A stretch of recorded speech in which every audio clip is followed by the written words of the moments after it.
Bismillahirrahmanirrahim. Assalamualaikum warahmatullahi wabarakatuh. Alhamdulillahirabbil alamin. Wa bihi nasta'in ala umurid dunya waddin. Wassalatu wassalamu ala asyrafil anbiya'i wal mursalin. Nabiyyina Muhammad wa ala alihi wa sahbihi ajmain. Wa man ihtada bihudah wattaba atharahu ila yaumiddin, amma ba'd. Rabbi israh li sadri wa yassir li amri wahlul 'uqdatam min lisani yafqahu qawli. Allahumma inna nas'aluka ilman nafi'a wa rizqan thayyiba wa amalan mutaqabbala. Ayyuhal ikhwah wal akhwat, kaum muslimin wal muslimat yang semoga senantiasa dirahmati dan diberkahi oleh Allah Subhanahu wa taala. Insyaallah taala kita lanjutkan kajian kita pada pembahasan kitab Al-Kabair, dosa-dosa besar, karya Al-Imam Adz-Dzahabi rahimahullahu taala. Kita telah sampai pada pembahasan dosa besar yang ke-42, yaitu nusyuzu al-mar'ah. Ya, dosa besar nusyuznya seorang istri. Nusyuz artinya keengganan seorang istri untuk taat kepada suaminya.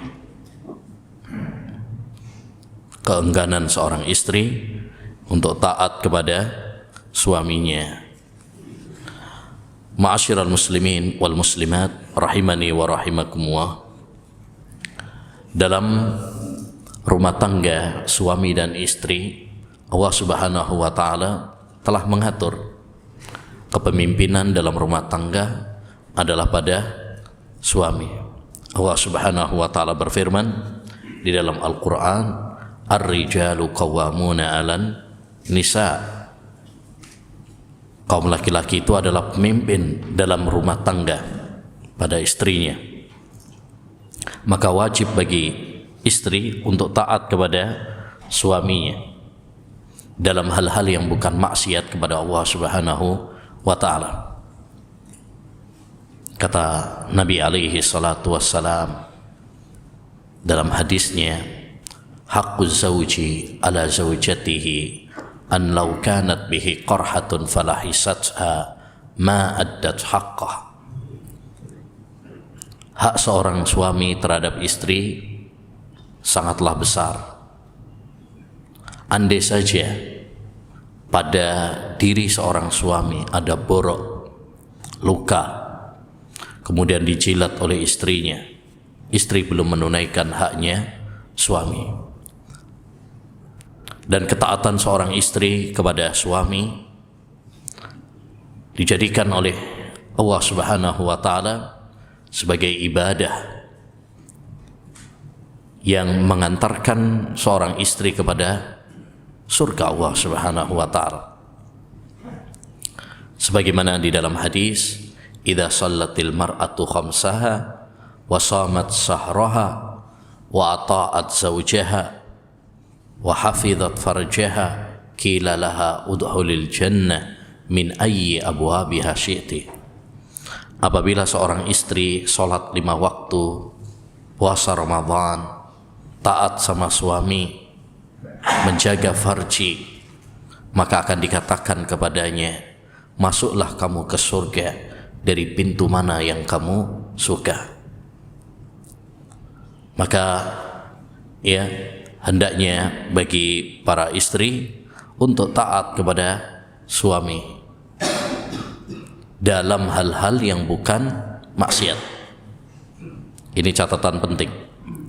Adapun jika suami memerintahkan kepada hal yang maksiat kepada Allah Subhanahu wa taala, maka tidak boleh untuk ditaati. Misalkan seorang suami nyuruh istrinya copot jilbab misalkan, atau menyuruhnya untuk berdandan yang menyelisihi syariat, seperti ya, cukur alis misalkan, atau pakai rambut palsu, tidak boleh untuk ditaati. Atau berhubungan badan dalam keadaan haid, tidak boleh untuk ditaati. Atau berhubungan badan ya dari dubur misalkan, tidak boleh untuk ditaati. Kenapa? Karena itu maksiat kepada Allah Subhanahu wa taala. Nabi bersabda, la ta'ata li mahlukin fi maksiatil khaliq.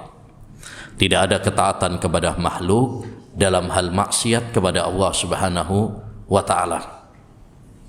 Adapun dalam hal-hal yang bukan maksiat, apalagi kalau perintahnya sesuai dengan perintah Allah. Misalkan seorang suami nyuruh istrinya untuk sholat, seorang suami nyuruh istrinya untuk berjilbab, seorang suami menyuruh istrinya untuk ikut kajian misalkan, ya, maka ini harus ditaati.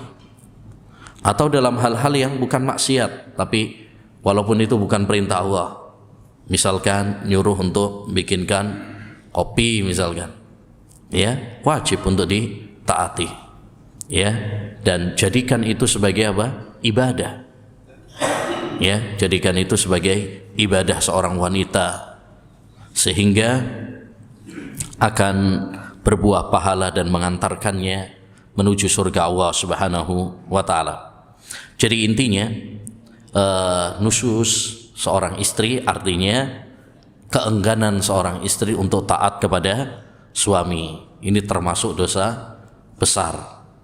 Atau bangkang, ngeyel, suami melarang tetapi dia apa? Menyelisihinya, ya, membantahnya, ya,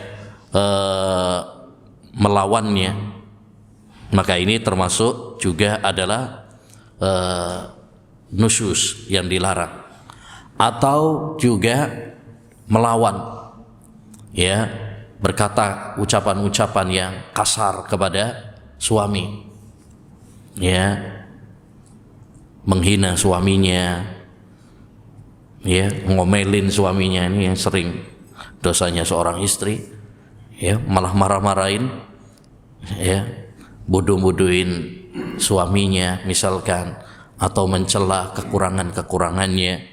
Maka ini termasuk, ya, nusus yang dan termasuk dosa besar.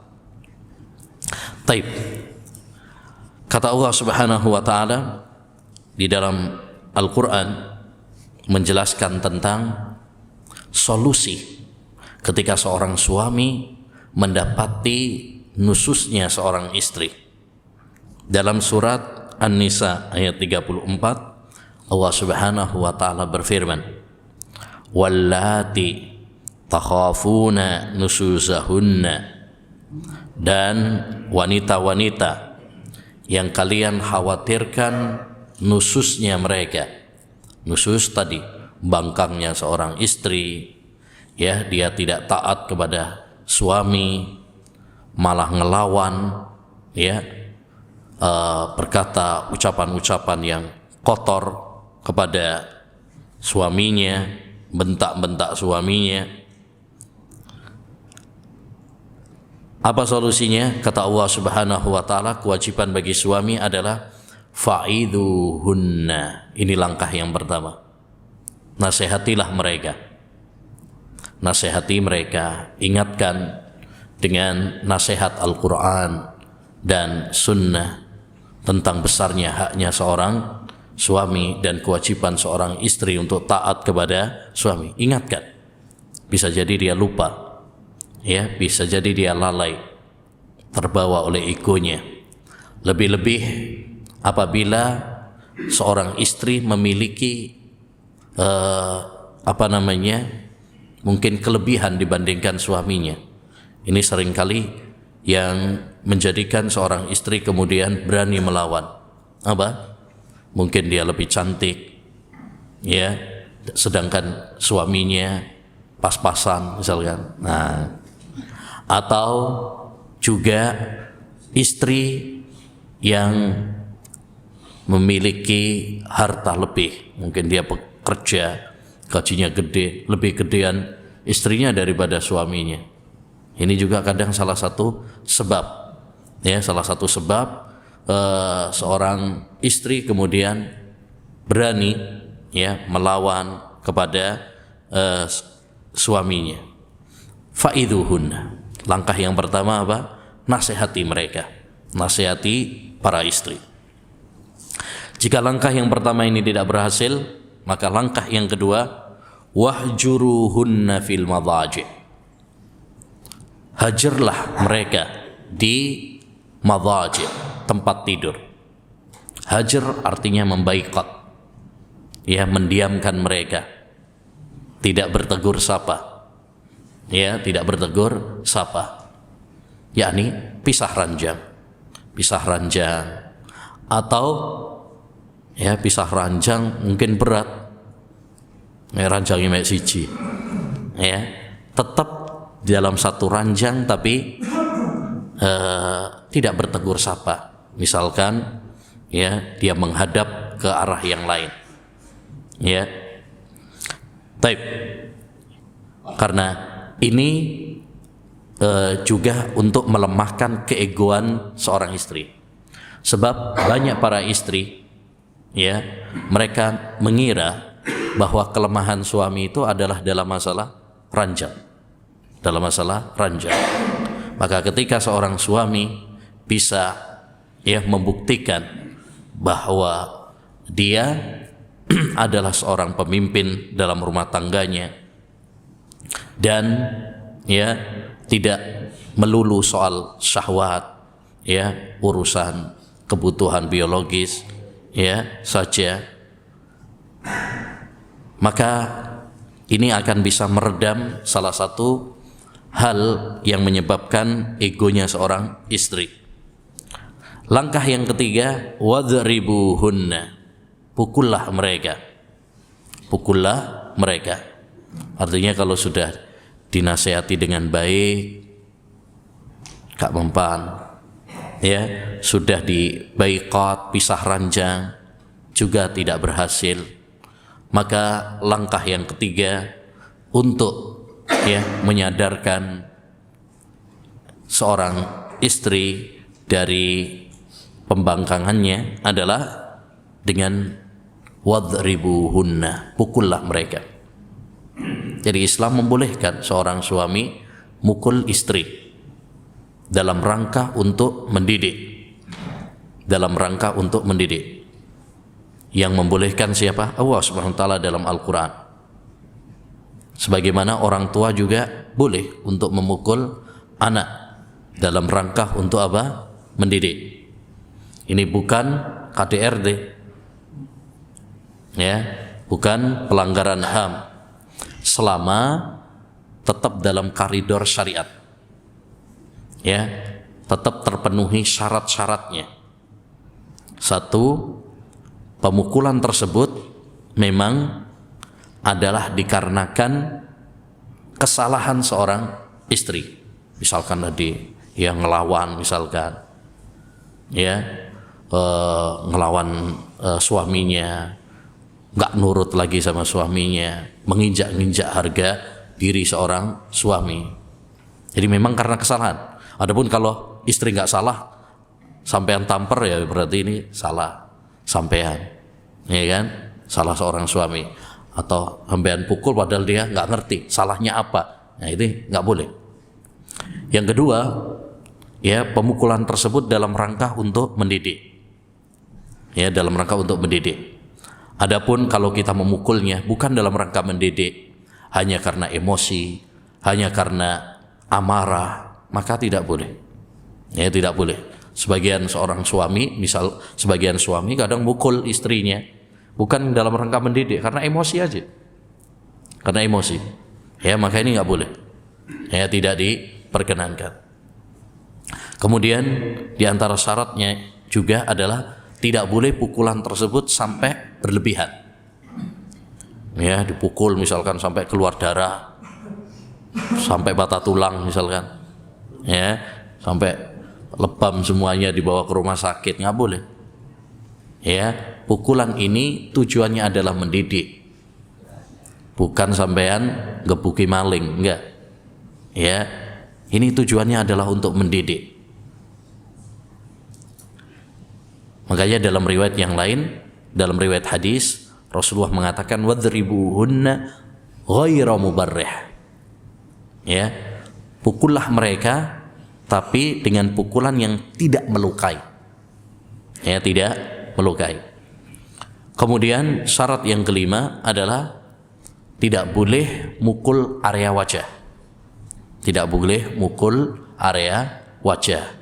Ya, mamper misalkan sampai ke pipinya atau matanya, ya, ini tidak boleh karena area wajah ini adalah area yang sangat sensitif. Ya, area yang sangat sensitif. Di situ ada mulut, ada mata, ada hidung yang merupakan alat-alat panca indera yang sangat dibutuhkan oleh manusia. Oleh karenanya Rasulullah SAW mengatakan, "Idza qatalta fajtanibil wajh." Kalau kamu kelahi, hindari apa? Wajah. Nggak boleh. Makanya tinju itu nggak boleh, Pak. Ya, tinju itu nggak boleh. Karena tinju itu jotos bagian mukanya malah. Dilarang oleh Nabi Shallallahu Alaihi Wasallam. Ya, kalau kamu kelahi, hindari bagian apa? Wajah. Demikian juga ketika kita misalkan mukul anak, mukul istri, hindari bagian wajah. Jadi intinya ini adalah cara-cara atau solusi-solusi, langkah-langkah, ya, yang dianjurkan di dalam agama Islam oleh Allah Subhanahu wa taala ketika menghadapi istri yang membangkang, istri yang melawan, istri yang tidak lagi menghormati, ya, suaminya.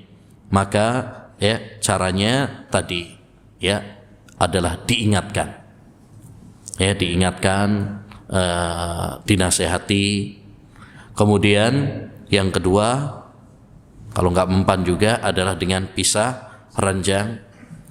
Ya, yang ketiga adalah dengan memukul. Tapi pukulan ini ada syarat-syarat yang perlu diperhatikan sebagaimana tadi sudah kita sampaikan.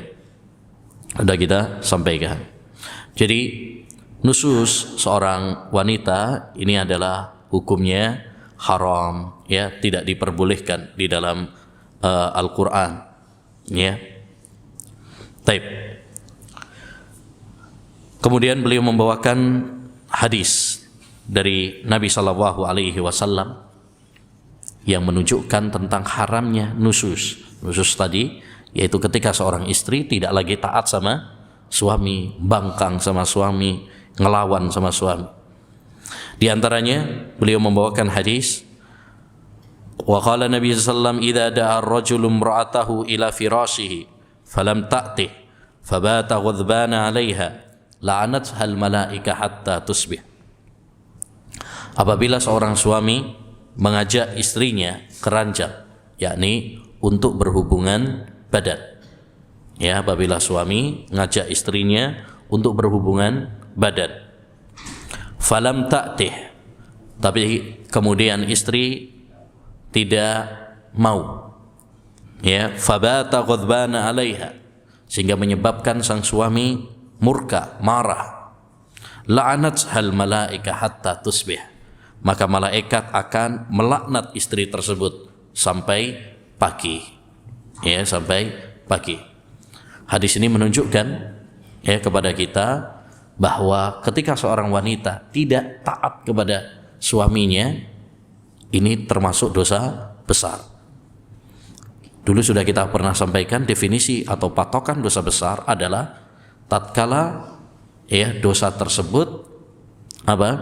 Ada hukumannya secara khusus di dunia atau ada ancaman di akhirat.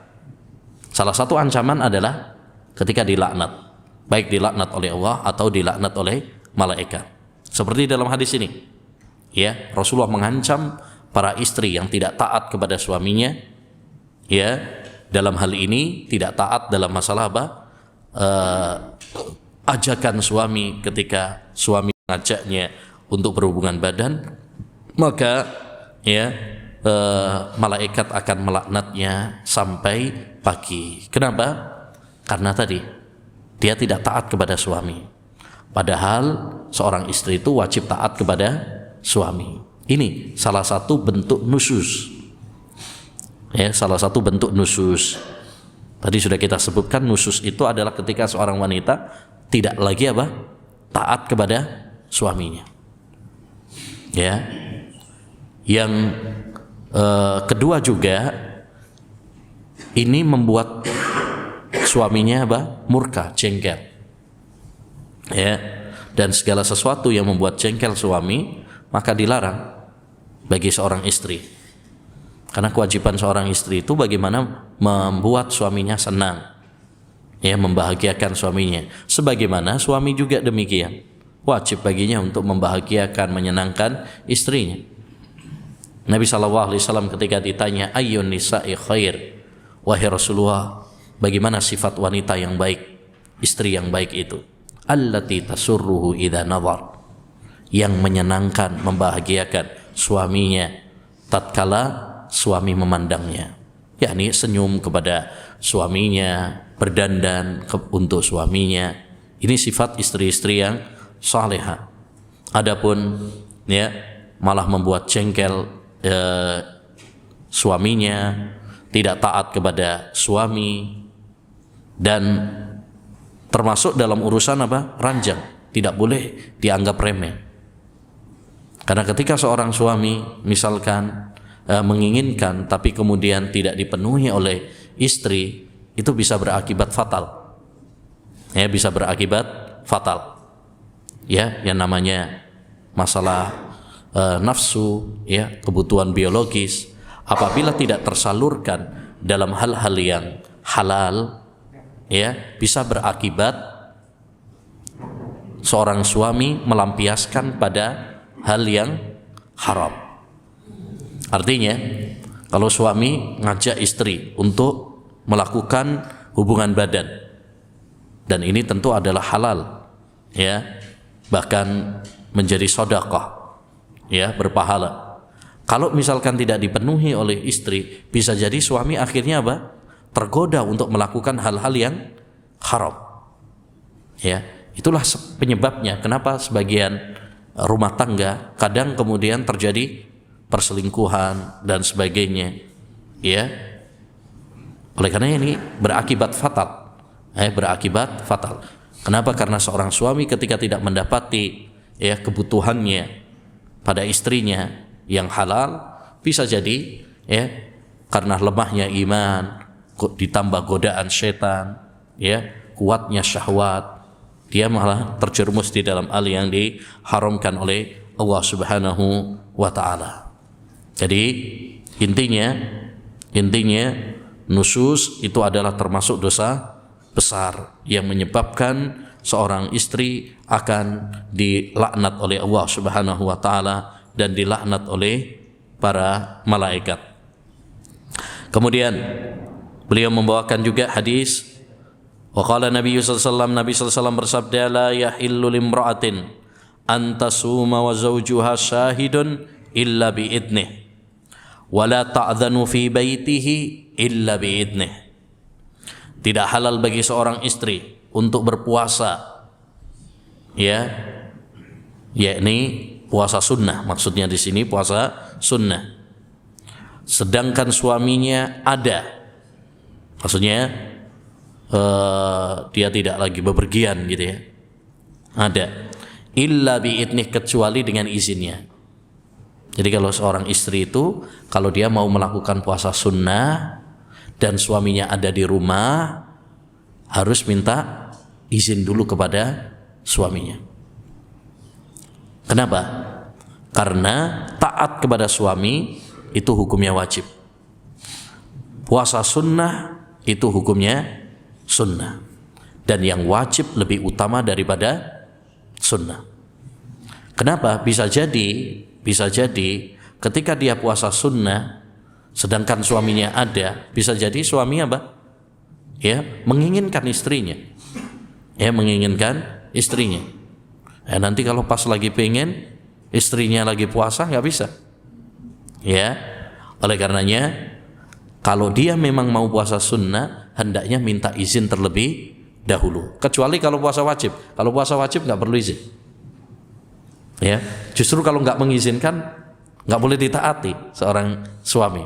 Terus gak usah sholat, gak usah puasa Ramadan misalkan. Wah ini gawat tuh. Ya, nggak boleh ditaati. Tapi kalau puasa sunnah, ya puasa sunnah itu kan boleh dilaksanakan, boleh tidak. Ya boleh dilaksanakan, artinya kalau dia melaksanakan dapat pahala, kalau tidak, ya nggak apa-apa juga. Di sana ada yang lebih wajib bagi seorang istri, yaitu apa? Taat kepada suami, ya membahagiakan, menyenangkan suami, ya. Nah, maka kalau suami ada dan seorang istri akan melakukan puasa sunnah, hendaknya izin terlebih dahulu. Kecuali kalau suaminya tidak ada, misalkan suaminya lagi bepergian jauh beberapa hari, ya saat ketika tidak ada suaminya tersebut, silahkan, karena nggak ada kaitannya dengan apa? Hak suami, karena nggak ada kaitannya dengan hak suami. Makanya Nabi mengatakan wa zaujuha syahid, dan suaminya ada. Wala ta'dzan fi baitihi, dan tidak boleh dia mengizinkan seorang pun ke rumahnya illa bi'idnih, kecuali dengan izin suaminya. Nah, ini perlu diperhatikan juga oleh para istri. Jangan memasukkan orang tanpa izin suami. Ya. Walaupun itu adalah teman dekatnya istri atau itu kerabatnya. Apalagi kalau itu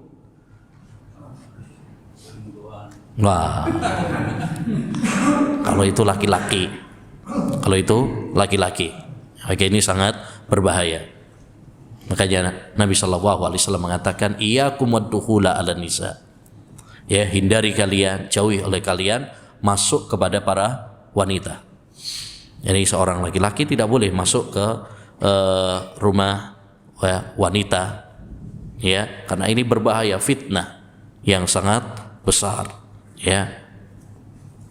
Nah, jadi intinya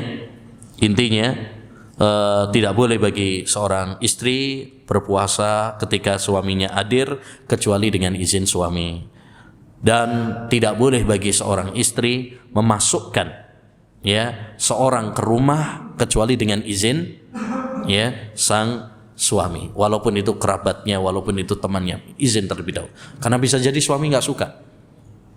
Suami mungkin nggak suka kalau temannya ini ya ke rumah, ya mungkin dia nanti malah mempengaruhi, memprovokasi istrinya, ya misalkan nggak suka. Bahkan mungkin kerabatnya istri sendiri, ya. Jadi suami punya hak untuk melarang. Aku nggak suka kalau dia datang ke sini. Kalau suami sudah mengatakan seperti itu, nggak boleh kemudian seorang istri memasukkan, walaupun itu perempuan, kan itu perempuan saja. Walaupun kalau suami tidak mengizinkan, nggak boleh. Ya, apalagi kalau laki-laki.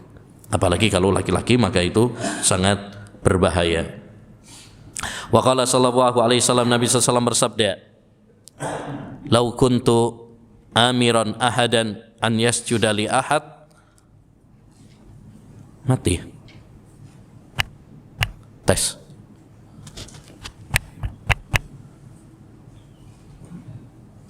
Lau kuntu amiran ahadan an yasjuda li ahadin la amartul mar'ata an tasjuda li zawjiha. Andaikan aku memerintahkan orang, seandainya aku boleh untuk memerintahkan orang sujud kepada orang lain, aku akan perintahkan seorang wanita sujud kepada suaminya. Jadi seandainya aku boleh untuk memerintahkan orang lain sujud kepada orang lain, aku akan perintahkan seorang istri sujud kepada suaminya. Sayangnya enggak boleh, karena sujud itu haknya Allah Subhanahu wa ta'ala. Tidak boleh seorang sujud kepada ya selain Allah Subhanahu wa ta'ala. Sebagaimana di dalam hadis, la yambahi li ahadin an yasjuda li ahad.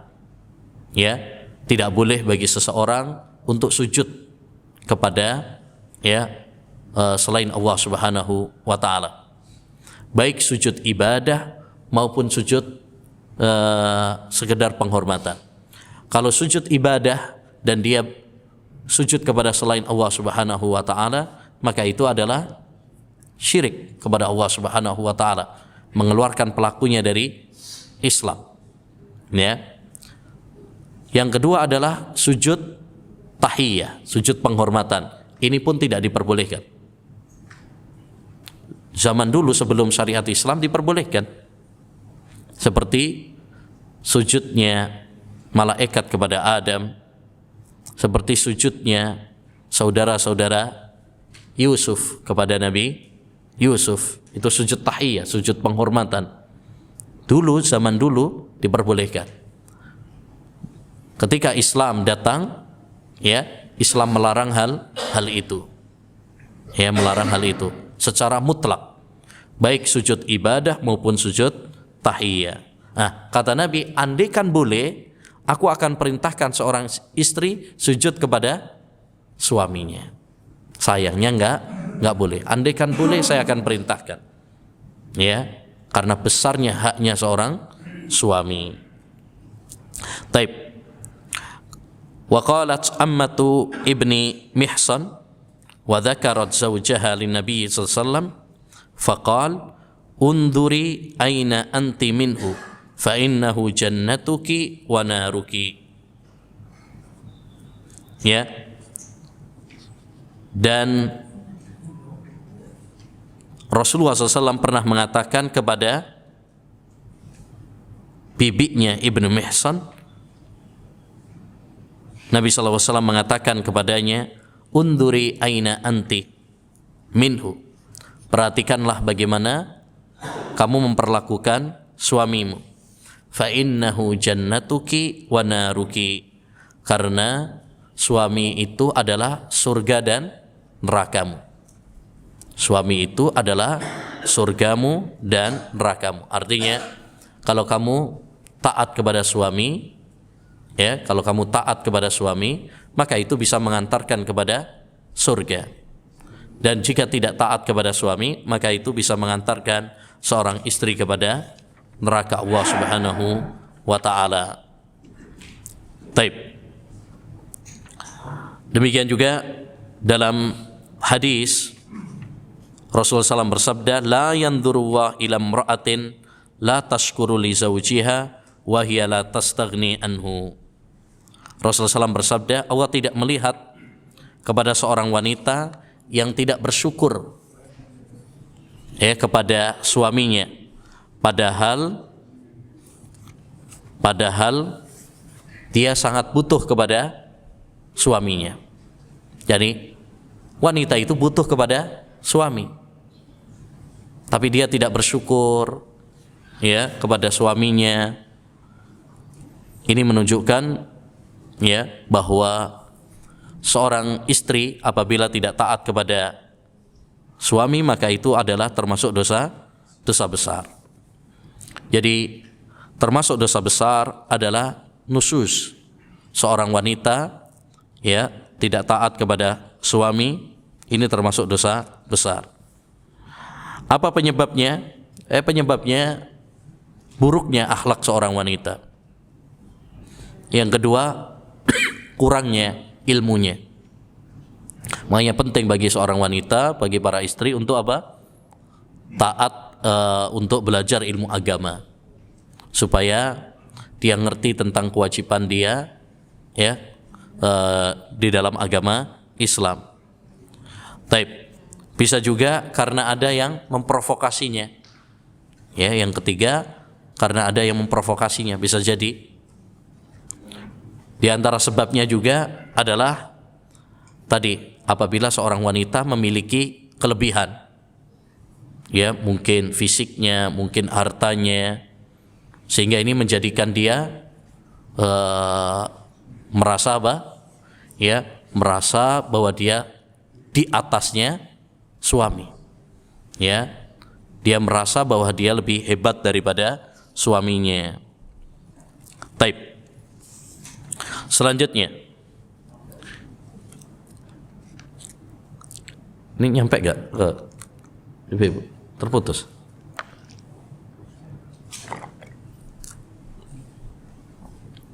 Apa? Rusak dah? Hah?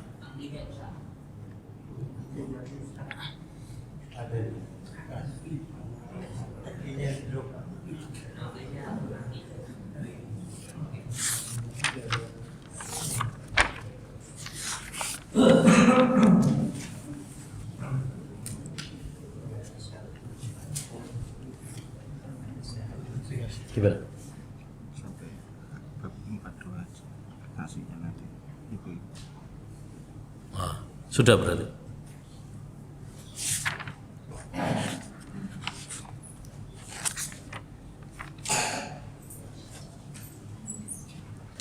Sudah.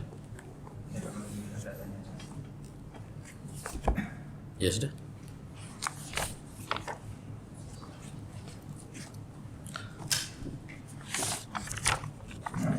Taib karena mic-nya rusak, yang ibu-ibu nggak bisa ngikuti, kasihan. Kita cukupkan sampai sini aja. Gitu ya? Taib. Kalau ada yang tanya, Pak, monggo. Ya. Assalamualaikum warahmatullahi wabarakatuh. Salam. Bagaimana kalau ada satu keluarga, kalau dia itu cekcok, terus istri itu biasanya minta cerai sama suami, itu berulang-ulang kali kalau cekcok itu pasti minta cerai. Bagaimana itu hukumnya dan solusinya? Terima kasih. Wassalamualaikum warahmatullahi wabarakatuh. Waalaikumsalam warahmatullahi wabarakatuh. Ya. Pertama dari untuk para istri ya yang sering minta cerai kepada suami, itu nggak boleh. Ya nggak boleh gampang-gampang minta apa? Cerai. Nabi SAW mengatakan dalam hadisnya, ayyuma imra'atin sa'alat zawjaha talaq min ghairi ma ba'sin fa haramun 'alaiha raihatul jannah. Seorang wanita yang minta cerai kepada suaminya tanpa alasan yang syar'i, maka haram baginya mencium bau surga. Jadi seorang istri yang minta cerai padahal nggak ada alasan yang syar'i, alasannya nggak kuat gitu ya, maka itu diancam oleh Nabi SAW tidak mencium bau surga. Kalau mencium bau surganya aja enggak, apalagi masuk surga. Jadi ancaman dari Nabi SAW. Jadi nggak boleh seorang wanita gampang-gampang minta apa? Cerai. Itu tidak diperbolehkan. Ini untuk para istri. Untuk para suami, kalau misalkan istrinya minta cerai, ya kita hendaknya untuk tidak terprovokasi. Tidak terprovokasi. Kadang suami terprovokasi kalau istrinya minta cerai begitu ya. Ya. Yo, jika kamu jantan ceraikan saya. Misalkan. Ya, kita kadang apa? Terprovokasi. Maka di sini hendaknya bagi para suami untuk apa? Untuk tidak terbawa oleh emosi. Ya, dia harus bisa mengendalikan ya emosi. Ini paling penting. Ya, Nabi SAW mengatakan kepada kita, la tahdab, jangan marah. Artinya kalau ada yang memprovokasi, nggak usah diladenin, nggak usah diladenin. Kenapa perceraian itu di tangan suami laki-laki? Karena Allah tahu bahwa suami bisa lebih mengendalikan apa? Emosi dan berpikir panjang daripada wanita. Walaisa dzakaru kal unsa, laki-laki itu tidak sama seperti wanita. Andaikan perceraian di tangan para istri, tiap hari akan ada perceraian. Karena wanita kadang-kadang begitu, dia terbawa perasaan, ya, gampang baper. Tapi kalau laki-laki dia lebih berpikir panjang, ya, dia lebih berpikir panjang, bisa lebih kuat dalam menghadapi ujian, cobaan. Makanya lihat ketika misalkan ada yang meninggal dunia, suami bisa lebih apa? Tenang. Tapi kalau perempuan, nah udah nangis jerit-jerit. Ya. Nah, itu menunjukkan bahwasanya laki-laki harus memang lebih apa? Lebih kuat, termasuk lebih kuat dalam mengendalikan emosi. Laisa syadidu bisur'a, innama syadidul ladzi yamliku nafsahu indal ghadab. Orang yang kuat itu bukan kuat fisiknya saja, tetapi kata Nabi yang kuat itu adalah yang bisa menahan emosinya tatkala marah, tatkala emosi. Ya, jadi untuk para istri ya tidak boleh gampang-gampang minta cerai. Nah ini, apalagi nggak ada mendung, nggak ada hujan, kok tahu-tahu tiba-tiba apa? Minta cerai. Nah, ya, jangan-jangan iling karo mantane. Nah, bahaya. Ya. Ini nggak boleh, gampang-gampang minta cerai ini nggak boleh. Tapi bagi seorang suami juga, ketika istri minta cerai, jangan apa? Terbawa emosi, terprovokasi. Ya, kita harus lebih bisa mengendalikan diri kita, menahan amarah kita. Ya, kita harus lebih kuat. Makanya menarik dulu ketika terjadi pertengkaran antara Ali bin Abi Thalib dengan putri Nabi Fatimah, ya, Ali bin Abi Thalib apa? Ngalah, pergi ke masjid. Jadi ada tengkar sama Fatimah. Apa yang dilakukan oleh Ali bin Abi Thalib? Keluar rumah, pergi ke masjid, tidur di masjid, sampai tidur di masjid beliau. Ya, dijemput sama Rasulullah SAW. Kum ya Abu Turab, bangunlah wahai Abu Turab. Itu kata sebagian para ulama, ya, satu faedahnya ketika terjadi pertengkaran, ya, hendaknya seorang suami menghindar. Kadang-kadang begitu, kalau lagi marah, pegatan aku, nantangin malah. Nah itu hendaknya kita menghindar. Ya, kalau kita tidak menghindar, kadang-kadang kita yang terbawa apa? Emosi. Sehingga kalau sudah kita sendiri menceraikan, akhirnya bingung dewe. Ya, setelah menceraikan, baru kemudian apa? Nyesal. Ya, cari-cari fatwa, barangkali ada yang menganulir perceraian tersebut. Ya, gitu kadang-kadang, karena penyesalan selalu di belakang, kalau di depan namanya pendaftaran. Ya. Nah ini, jadi yang kedua juga, faedah yang kedua dari kisah Ali bin Abi Thalib tadi, kalau ketika kita ada pertengkaran dengan istri, ya, pergilah ke masjid untuk sholat, untuk ibadah, menenangkan apa? Diri kita. Ya. Sampean kalau misalkan tengkar, ya wes turun ke masjid ya. Insyaallah. Ya. Kalau ini dipraktekkan, masjidnya makmur insyaallah. Rame. Yang tidur di masjid. Iya, Pak. Assalamualaikum warahmatullahi wabarakatuh. Assalamualaikum. Saya pernah dicoba revisi maupun anak saya. Tadi Ustaz bilang katanya ibu. Tapi saya cenderung dibawa ke kamar mandi, saya siram kepalanya. Gimana, Pak? Gimana? Bawa ke kamar mandi, saya siram reklamasi gitu. Apakah nggak salah? Tidak dipukul tapi disiram. Dibawa ke kamar mandi, saya siram kepalanya pakai air, dikeramasi gitu lah. Apakah saya itu salah? Apa itu? Siapa itu? Istrinya. Menghukumi istri. Menghukum istri. Ya, istri, anak gitu. Dicoba gitu lah. Ah. Bawa kamar mandi, saya siram kepalanya, saya keramasi. Kata Ustaz tadi kaji pukul. Ya. Tapi saya cenderung saya buat mandi, saya siram. Nah, nanti gak jadi nanti malah mandi bareng nanti. Mungkin jadi juga Baik. Hah? Jangan bilang malah lebih bagus.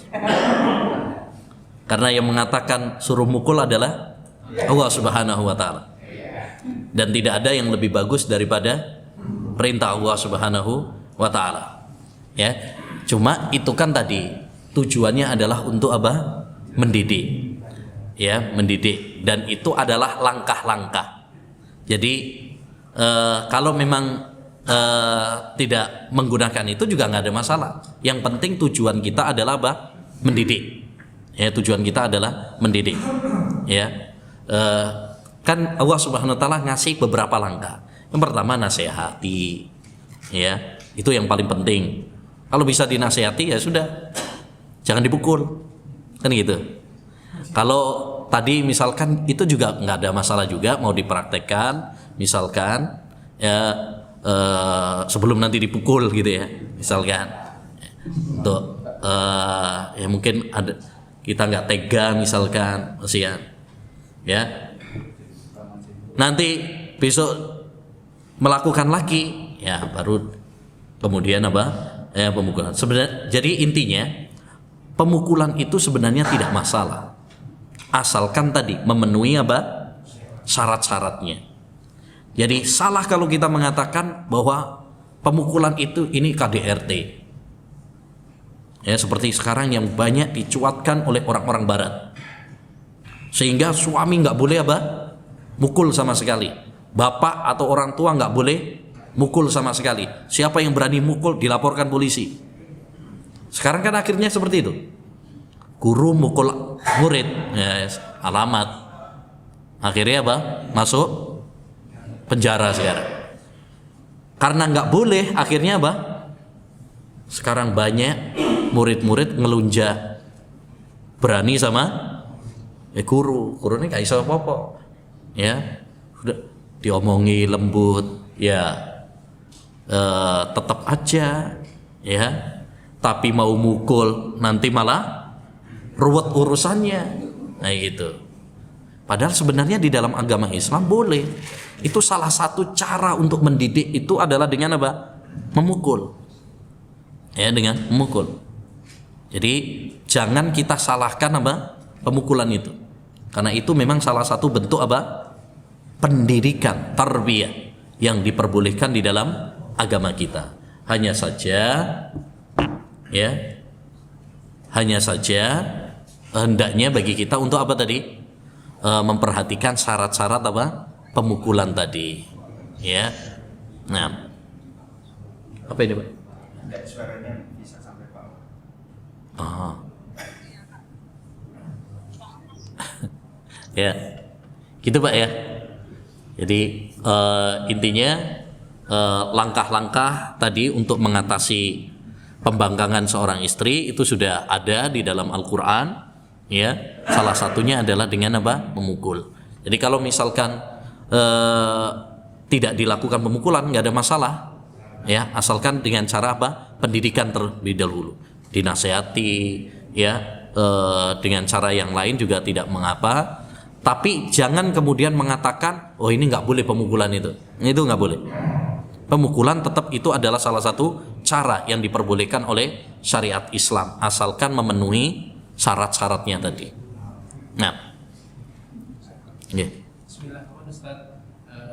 Ana mau nanya ke Ustaz yang tadi berkaitan dengan bab kalau kita itu memberikan efek jerah di menghukum istri dengan diranjang tadi, Ustaz.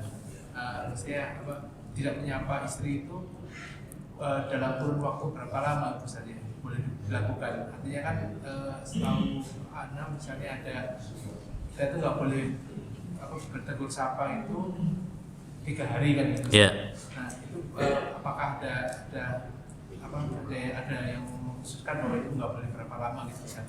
Itu pertama. Yeah. Yang kedua berkaitan dengan bab seandainya ada tadi kan Ustaz menyampaikan bahwa ada tamu atau walaupun itu seorang ayah memasuki rumah itu harus izin suaminya kan gitu, ayah dari si istri.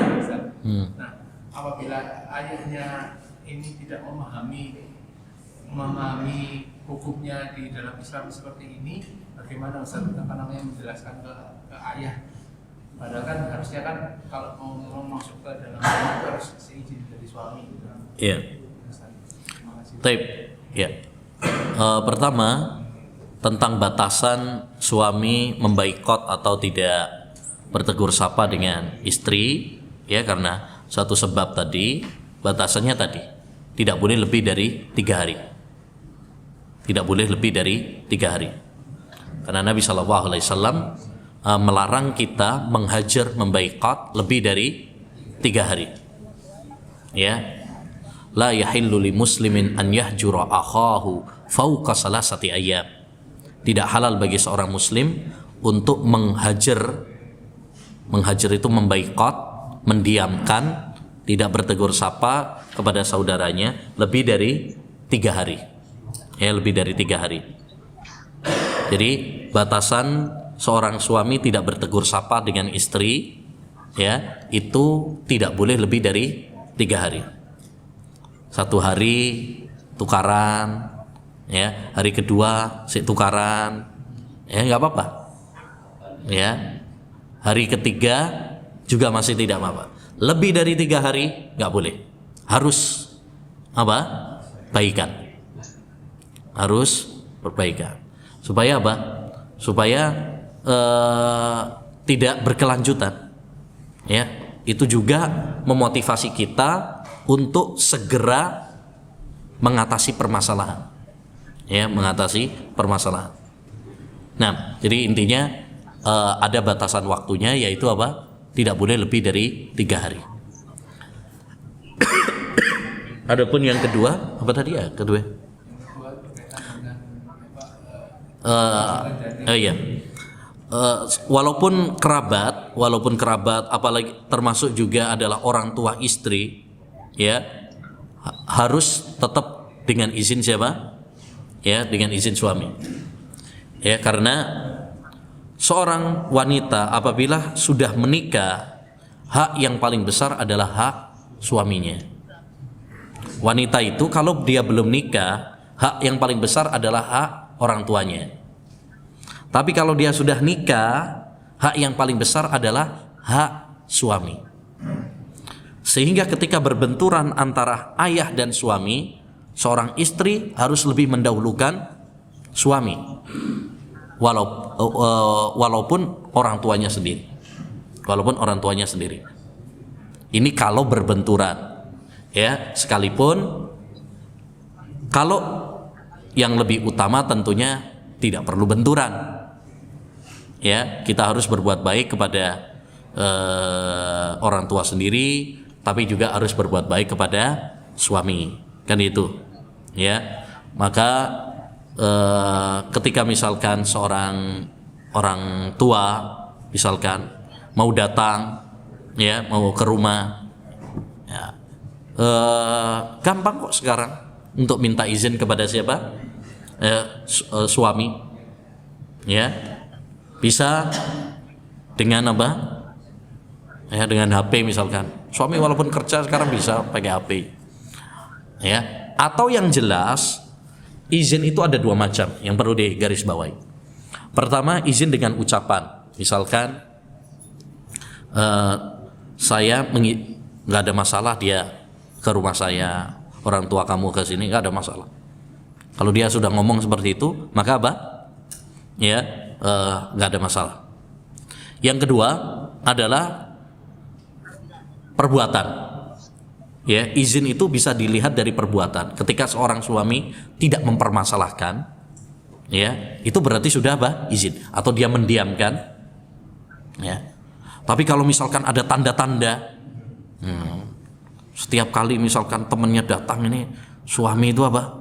Uring-uringan. Mungkin dia nggak berani ngomong secara langsung, ya. Tapi dari perbuatannya sudah kelihatan bahwa dia itu nggak mengizinkan, nggak seneng. Maka ini adalah apa? Juga merupakan bisa dijadikan sebagai tanda bahwasanya dia tidak mengizinkan. Nah, tapi kalau misalkan tidak ada tanda-tanda seperti itu, hukum asalnya seorang suami kan membolehkan saja. Ya, kalau misalkan orang tuanya datang, mertuanya misalkan, tidak masalah secara umum ya. Uruf secara umum tidak mempermasalah. Tapi kalau misalkan seperti tadi dia sudah terang-terangan, aku nggak rela kalau misalkan mbakmu atau adikmu ini kesini misalkan. Mungkin dia punya alasan, ya, mungkin dia punya alasan. Karena misalkan adiknya atau mbaknya ini suka apa? Memprovokasi dia misalkan, atau suka pamer kekayaannya sehingga apa? Kadang-kadang seperti itu, ya, pamer atau malah jelek-jelekkan suami misalkan, ya, atau ini datang bawa virus misalnya riba aja, ya, malah ngajari gak tepak kepada istrinya misalkan, ya, mungkin dia nggak suka dari situ karakternya, ya. Atau khawatir mungkin kalau temennya istri misalkan datang ke situ, mungkin dia juga nggak suka, ya, karena mungkin ya takut omongan orang, takut dianya terfitnah, ya, bisa jadi, ya. Jadi seorang suami ketika tidak mengizinkan, ya, harus ditaati, baik tidak mengizinkan secara lisan ataupun secara apa? Perbuatan. Secara lisan tadi, saya nggak seneng kalau dia datang ke sini. Nah, itu berarti harus ditaati seorang istri. Atau mungkin dia nggak ngomong tapi perbuatannya sudah apa? Kelihatan. Ya, pokoknya kalau adiknya datang mesti apa? Ya, uring-uringan. Nah, itu tandanya apa? Ya, tandanya dia nggak mengizinkan. Ya, nggak mengizinkan. Wallahu a'lam. Nah, sudah? Ya. Pertama, apakah uang belanja itu boleh dihandle istri, atau ada kan sekarang ada ungkapan kalau suami yang menggunakan besar.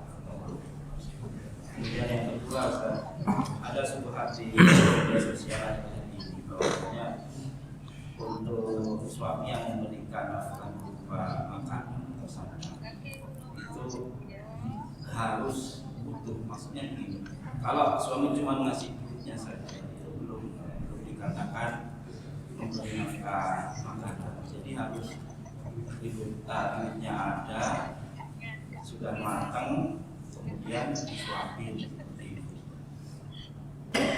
baru disebut menafkahi istri berupa sandang. Kalau masih berupa itu masih seperempatnya. Kalau sudah jadi, sudah matang, berarti masih 3/4-nya. Salah mencicipinya sekalian gitu. Jadi bagaimana? Dari mana itu? Ada di TikTok.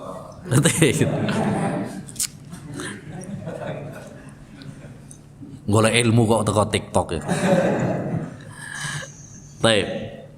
Jadi yang pertama untuk pengaturan belanja, ya, pada dasarnya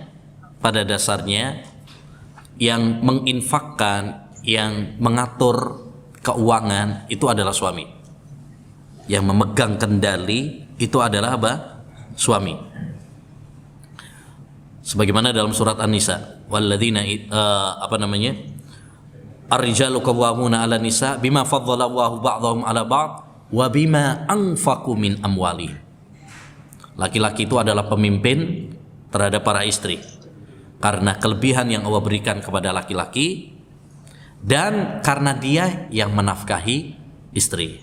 Jadi artinya suami, ya, dialah yang pengendali utama tentang apa namanya nafkah. Adapun untuk pengaturan teknisnya diserahkan kepada istri, ya silahkan. Memang yang bagian belanja, yang ngatur semuanya adalah siapa? Istri, ya kan? Jadi sampean tinggal misalkan kayak gini, ya, kalau nominal dan berapa itu kan dikembalikan kepada urf. Urf itu artinya apa? Adat kebiasaan masyarakat. Contoh misalkan kebiasaan orang sini misalkan ngasih uang belanja itu piro Pak ini 100.000 cukup? 100.000 misalkan ya, anggaplah 100.000 misalkan, ya udah 100.000 seorang suami memberikan jatah kepada siapa? Istri, entah itu per bulan, entah itu per pekan atau per hari. Nanti yang mengatur adalah istri. Ya, jadi suami memberikan nafkah, untuk masalah teknisnya serahkan kepada siapa? Istri. Ya, serahkan kepada istri. Jangan pengendali utama semua keuangan itu pada pegang siapa? Istri. Habis gajian langsung diserahno kepada istrinya.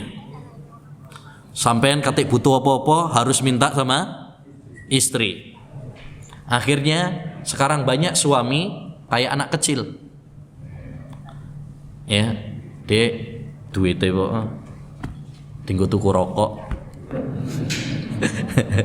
Jadi ngemis sama siapa? Sama istri. Ini nggak ada wibawanya akhirnya suami seperti ini. Ya. Kenapa? Karena yang mengendalikan semua keuangan adalah istri. Ini salah.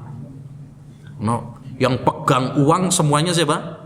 Istri. Oh, sampean nggak iso macam-macam sampean. ATM dipegang sama dia, uang dipegang sama dia. Ya, sampean katik rabi meneh gak iso. Ya. Iso. Duitnya dia yang pegang semuanya. Jadi istilahnya pemegang keuangan kendali secara umum itu adalah siapa? Istri, suami. Adapun masalah teknis ya pelaksana, terutama urusan-urusan rumah serahkan kepada istri. Sampai misalkan nih